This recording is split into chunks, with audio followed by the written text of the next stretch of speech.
భారత్ బంగ్లాదేశ్ మధ్య నీటి వివాదం మరోసారి హీట్ ఎక్కుతోంది. ఇప్పటికే తీస్తా నది జలాల విషయంలో రెండు దేశాల మధ్య విభేదాలు ఉన్నాయి. ఇప్పుడు ఏకంగా గంగా నది జలాలపై బంగ్లాదేశ్ కొత్త డిమాండ్ తెరపైకి తెచ్చింది. 1996లో కుదిరిన గంగా జలాల ఒప్పందంలో మరో 4 నెలల్లో అంటే 2026 డిసెంబర్తో ముగియబోతుంది. ఇదే టైంలో కొత్త ఒప్పందం కోసం బంగ్లాదేశ్ కీలక షరతు పెట్టింది. అదేంటంటే మాకు నీటి గ్యారంటీ ఇవ్వాలి. భారత్ ఆ డిమాండ్కు ఒప్పుకుంటుందా లేక మరోసారి జల వివాదం ముదురుతుందా? అసలు గంగా నీటిపై బంగ్లాదేశ్ ఎందుకింత పట్టుబడుతుందో ఇప్పుడు చూద్దాం. ముందుగా 1996లో ఏం జరిగిందో చూద్దాం. 1996 డిసెంబర్ 12న భారత్ బంగ్లాదేశ్ మధ్య గంగా జలాల ఒప్పందం జరిగింది. అప్పటి భారత ప్రధాని హెచ్డి దేవేగౌడ, బంగ్లాదేశ్ ప్రధాని షేక్ హసీనా ఈ ఒప్పందంపై సంతకాలు చేశారు. ఈ అగ్రిమెంట్ కాల పరిమితి 30 సంవత్సరాలు, అంటే 2026 డిసెంబర్తో ఈ డీల్ ఎక్స్పైరీకి వస్తుంది. ఈ ఒప్పందం ప్రధానంగా ఫరక్కా వద్ద గంగా నీటి కొరత ఉన్న టైంలో, అంటే జనవరి 1 నుంచి మే 31 వరకు నీటిని ఎలా పంచుకోవాలన్న దానిపై ఉంది. ఏడాది మొత్తం నీటిని పంపించాలనే అగ్రిమెంట్ మాత్రం కాదు. ఇప్పుడు బంగ్లాదేశ్ చెబుతున్న మాట ఏంటంటే 1996లో ఉన్న పరిస్థితులు ఇప్పుడు లేవు. క్లైమేట్ చేంజ్ పెరిగింది, వర్షపాత నమూనాలు మారుతున్నాయి, కరువు పరిస్థితులు ఎక్కువగా కనిపిస్తున్నాయి, నదుల్లో వాటర్ ఫ్లో కూడా ఊహించినట్లుగా మారుతుంది. అందుకే కొత్త అగ్రిమెంట్లో తమకు మరింత స్పష్టమైన హామీ కావాలని ఢాకా అంటుంది. ఇక్కడే అసలు గ్యారంటీ క్లాజ్ అంశం తెరపైకొచ్చింది. బంగ్లాదేశ్ కొత్త ఒప్పందంలో దిగువ దేశానికి ఒక కనీస జలాలు అందేలా హామీ నిబంధన ఉండాలని కోరుతుంది. ముఖ్యంగా వేసవి కాలంలో నీటి లభ్యత తగ్గిపోయినా తమకు కనీస స్థాయిలో నీరు రావాలని డిమాండ్ చేస్తుంది.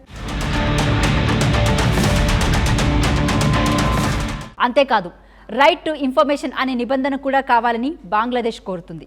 అంటే గంగా నదిలో నీటి ప్రవాహం ఎంత ఉంది, భారత్ ఎంత నీటిని ఉపయోగిస్తుంది, ఎక్కడెంత వాటర్ డైవర్షన్ జరుగుతుంది వంటి ఇన్ఫర్మేషన్ను తమకు మరింత పారదర్శకంగా అందించాలని ఢాకా కోరుతుంది. ఇక్కడ మరో ఇంట్రెస్టింగ్ పాయింట్ ఉంది.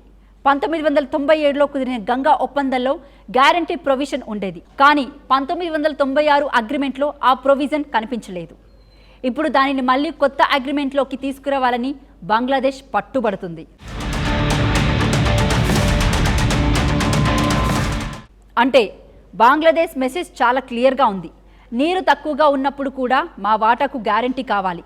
ఇక ఈ మొత్తం వివాదంలో ఫరక్కా బ్యారేజ్ చాలా కీలకం. పశ్చిమ బెంగాల్లో నిర్మించిన ఈ స్ట్రక్చర్ ద్వారా గంగా నదిలోని కొంత నీటిని భగీరథి, హుగ్లీ రివర్ సిస్టంపై మళ్లిస్తారు. దీనిపై ప్రధాన ఉద్దేశం కోల్కతా, హుగ్లీ ప్రాంతాల్లో నీటి ప్రవాహాన్ని కొనసాగించడం, ముఖ్యంగా రివర్ సిస్టమ్ను ఉపయోగకరంగా ఉంచడం. భారత్ చెబుతున్న ప్రకారం ఫరక్కా ఒక కన్వెన్షనల్ డ్యామ్ కాదు, ఇది నీటిని డైవర్ట్ చేసే బ్యారేజ్. దాదాపు 40,000 క్యూసెక్స్ నీటిని ఫరక్కా ఫీడర్ కెనాల్ వైపు మళ్లించగా మిగిలిన నీరు బంగ్లాదేశ్ వైపు ప్రవహిస్తుంది. అయితే బంగ్లాదేశ్ మాత్రం డ్రై సీజన్లో నీటి ప్రవాహం తగ్గుతున్న సమయంలో ఈ డైవర్షన్ తమకు సమస్యగా మారుతుందని చాలా కాలంగా వాదిస్తుంది. ఇక్కడ ఒక ఇంపార్టెంట్ క్లారిఫికేషన్ ఉంది. గంగా నీటి ఒప్పందం అనేది కేవలం నీటి పంపకం మాత్రమే కాదు, రెండు దేశాల మధ్య ట్రస్ట్, ట్రాన్స్పరెన్సీ, వాటర్ సెక్యూరిటీకి సంబంధించిన విషయం. అందుకే ఇప్పుడు కొత్త అగ్రిమెంట్ ఎలా ఉండబోతుందన్న దానిపై ఆసక్తి పెరిగింది. మరి గంగా నది బంగ్లాదేశ్కు ఎలా వెళ్తుంది? ఉత్తరాఖండ్లో పుట్టే గంగా ఉత్తరప్రదేశ్, బీహార్, పశ్చిమ బెంగాల్ మీదుగా ప్రవహిస్తుంది. పశ్చిమ బెంగాల్లోని ఫరక్కా ప్రాంతానికి వచ్చిన తర్వాత నది 2 ప్రధాన ప్రవాహాలుగా విడిపోతుంది. ఒకటి భగీరథి, హుగ్లీ దక్షిణ వైపు వెళ్లి కోల్కతా మీదుగా బంగాళాఖాతంలో కలుస్తుంది. మరో ప్రవాహం తూర్పు వైపు బంగ్లాదేశ్లోకి వెళ్తుంది. అక్కడ మాత్రం గంగాను పద్మ అని పిలుస్తారు. అంటే భారత్లో గంగాగా పిలిచే అదే నది బంగ్లాదేశ్కి వెళ్ళిన తర్వాత పద్మగా మారుతుంది. బంగ్లాదేశ్లో గంగా మాత్రమే కాదు, తీస్తా సహా మొత్తం 54 భారతీయ నదులు భూభాగాన్ని పంచుకుంటున్నాయి. అందుకే వాటర్ షేరింగ్ రెండు దేశాల మధ్య చాలా సున్నితమైన అంశం. ఇప్పటికే తీస్తా నది జలాల ఒప్పందం విషయంలో బంగ్లాదేశ్కు భారత్కు మధ్య చాలా కాలంగా విభేదాలు ఉన్నాయి. ఇప్పుడు గంగా ఒప్పందం పునరుద్ధరణ కూడా అదే సమయంలో ముందుకు రావడంతో ఢాకా తన సంప్రదింపులు మరింత బలంగా వినిపిస్తుంది. బంగ్లాదేశ్ జలవనరుల మంత్రి సహీదుద్దీన్ చౌదరి ఢాకాలో జరిగిన ఒక సెమినార్లో కొత్త అగ్రిమెంట్పై తమ ఆలోచనలు వెల్లడించినట్లు సమాచారం. అవసరమైతే ఈ అంశాన్ని ఇంటర్నేషనల్ ఫామ్కు తీసుకెళ్లే అవకాశం కూడా ఉందనే సంకేతాలు వినిపిస్తున్నాయి. అయితే ఇక్కడ భారత్కు కూడా తన ఓన్ కన్సర్న్స్ ఉన్నాయి. గంగా నీరు కేవలం బంగ్లాదేశ్కే కాదు, పశ్చిమ బెంగాల్ సహా భారతదేశంలోని అనేక ప్రాంతాలకు కీలకం. డ్రై సీజన్లో నీటి లభ్యత తక్కువగా ఉన్న టైంలో ఒక ఫిక్స్డ్ మినిమం గ్యారంటీ ఇవ్వడం ప్రాక్టికల్గా ఎంతవరకు సాధ్యమవుతుందనేది కూడా పెద్ద ప్రశ్న. అందుకే ఇప్పుడు అసలు యుద్ధం నీరు ఎవరిది అనే దానికంటే నీరు తక్కువగా ఉన్నప్పుడు ఎవరి వాటా ఎంత అనే దానిపై జరుగుతుంది. 1996 అగ్రిమెంట్ ముగిసే టైం దగ్గర పడుతున్న కొద్దీ భారత్ బంగ్లాదేశ్ మధ్య చర్చలు మరింత కీలకం కానున్నాయి. వాతావరణ మార్పుల కారణంగా భవిష్యత్తులో నీటి లభ్యత మరింత అనిశ్చిత అయితే ఇలాంటి అగ్రిమెంట్స్కు కొత్త రూల్స్ అవసరం కావచ్చు. ఇక్కడ ఒక ఇంపార్టెంట్ క్లారిఫికేషన్ ఉంది. గంగా నీటి ఒప్పందం అనేది కేవలం నీటి పంపకం మాత్రమే కాదు, రెండు దేశాల మధ్య ట్రస్ట్, ట్రాన్స్పరెన్సీ, వాటర్ సెక్యూరిటీకి సంబంధించిన విషయం.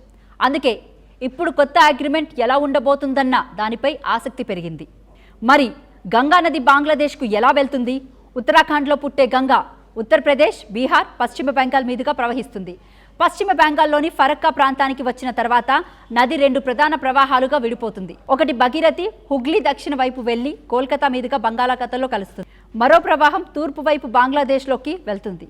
అక్కడ మాత్రం గంగాను పద్మ అని పిలుస్తారు. అంటే భారత్లో గంగాగా పిలిచే అదే నది బంగ్లాదేశ్కి వెళ్ళిన తర్వాత పద్మగా మారుతుంది. బంగ్లాదేశ్లో గంగా మాత్రమే కాదు, తీస్తా సహా మొత్తం 54 భారతీయ నదులు భూభాగాన్ని పంచుకుంటున్నాయి. అందుకే వాటర్ షేరింగ్ రెండు దేశాల మధ్య చాలా సున్నితమైన అంశం. ఇప్పటికే తీస్తా నది జలాల ఒప్పందం విషయంలో బంగ్లాదేశ్కు భారత్కు మధ్య చాలా కాలంగా విభేదాలు ఉన్నాయి. ఇప్పుడు గంగా ఒప్పందం పునరుద్ధరణ కూడా అదే సమయంలో ముందుకు రావడంతో ఢాకా తన సంప్రదింపులు మరింత బలంగా వినిపిస్తుంది. బంగ్లాదేశ్ జలవనరుల మంత్రి సహీదుద్దీన్ చౌదరి ఢాకాలో జరిగిన ఒక సెమినార్లో కొత్త అగ్రిమెంట్పై తమ ఆలోచనలు వెల్లడించినట్లు సమాచారం. అవసరమైతే ఈ అంశాన్ని ఇంటర్నేషనల్ ఫామ్కు తీసుకెళ్లే అవకాశం కూడా ఉందనే సంకేతాలు వినిపిస్తున్నాయి. అయితే ఇక్కడ భారత్కు కూడా తన ఓన్ కన్సర్న్స్ ఉన్నాయి. గంగా నీరు కేవలం బంగ్లాదేశ్కే కాదు, పశ్చిమ బెంగాల్ సహా భారతదేశంలోని అనేక ప్రాంతాలకు కీలకం. డ్రై సీజన్లో నీటి లభ్యత తక్కువగా ఉన్న టైంలో ఒక ఫిక్స్డ్ మినిమం గ్యారంటీ ఇవ్వడం ప్రాక్టికల్గా ఎంతవరకు సాధ్యమవుతుందనేది కూడా పెద్ద ప్రశ్న. అందుకే ఇప్పుడు అసలు యుద్ధం నీరు ఎవరిది అనే దానికంటే నీరు తక్కువగా ఉన్నప్పుడు ఎవరి వాటా ఎంత అనే దానిపై జరుగుతుంది. 1996 అగ్రిమెంట్ ముగిసే టైం దగ్గర పడుతున్న కొద్దీ భారత్ బంగ్లాదేశ్ మధ్య చర్చలు మరింత కీలకం కానున్నాయి. వాతావరణ మార్పుల కారణంగా భవిష్యత్తులో నీటి లభ్యత మరింత అనిశ్చిత అయితే ఇలాంటి అగ్రిమెంట్స్కు కొత్త రూల్స్ అవసరం కావచ్చు.